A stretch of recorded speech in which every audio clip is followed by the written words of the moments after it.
Welcome to another JeaKen video.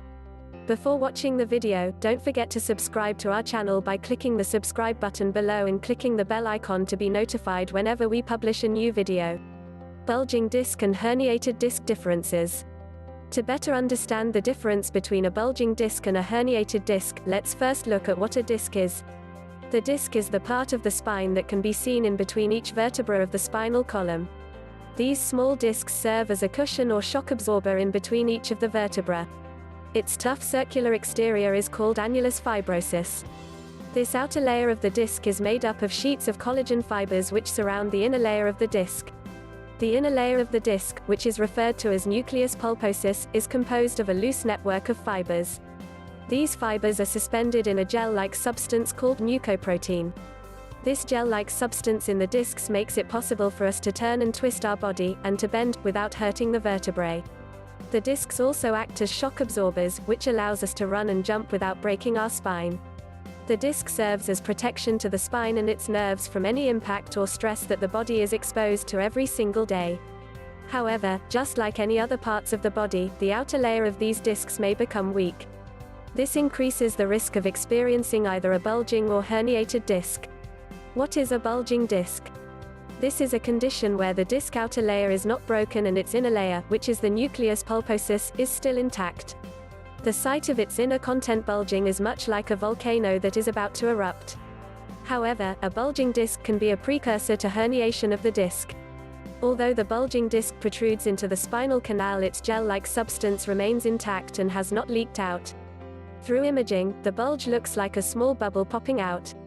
This bulge usually does not affect the entire perimeter of the disc. Some cases may only affect about a quarter to half of the entire circumference of the disc. What is a herniated disc? A herniated disc is a non-contained disc. It's where the outer layer has been broken and opened. It has ruptured. A herniated disc is also referred to as a ruptured disc.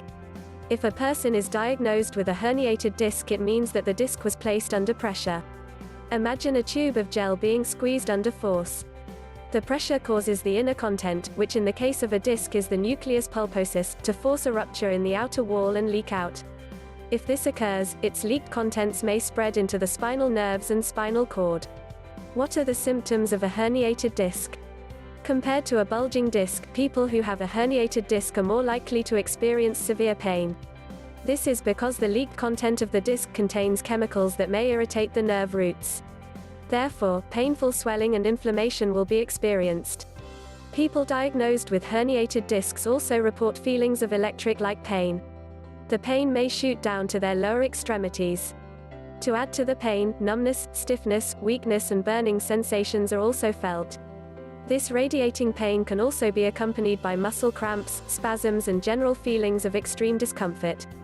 The areas affected by pain symptoms will vary depending on the location of the herniated disc. For example, if the herniated disc occurs in the neck area, the person will experience neck pain that radiates down into the arms. On the other hand, if the herniated disc is situated in the lower back, the areas that are most likely to be affected are the feet and legs. Individuals who often find themselves experiencing pain in their lumbar or cervical spine area should consult a spine specialist. Experiencing tingling pain and numbness that flows through the extremities is one of the telltale signs of having spinal nerve irritation. A bulging disc may not cause too much problem if the bulge does not come in contact with the nerve roots of the spine. Some bulging discs heal on their own. Others require non-surgical treatments such as chiropractic therapy or physical therapy. Through physical therapy, the muscle structures surrounding the affected part of the spine are worked on and strengthened. Depending on the severity of the herniated or bulging disc, an individual might be given epidural steroid injections and other medications to alleviate the symptoms. These treatments offer only short-term relief. If symptoms and pain are not relieved through these treatments, then in severe cases of herniated discs, the patients may be advised to have spinal surgery. This is when the herniated disc is removed to free the compression on the nerves. However, if you don't want to, don't. Always get at least a second opinion and become fully aware of all available treatment options. It's your back and your decision. If you've liked the video, give it a thumb up, leave a comment and share with your friends. We thank you so much for watching. For more nutrition, health and beauty tips, please subscribe to our channel.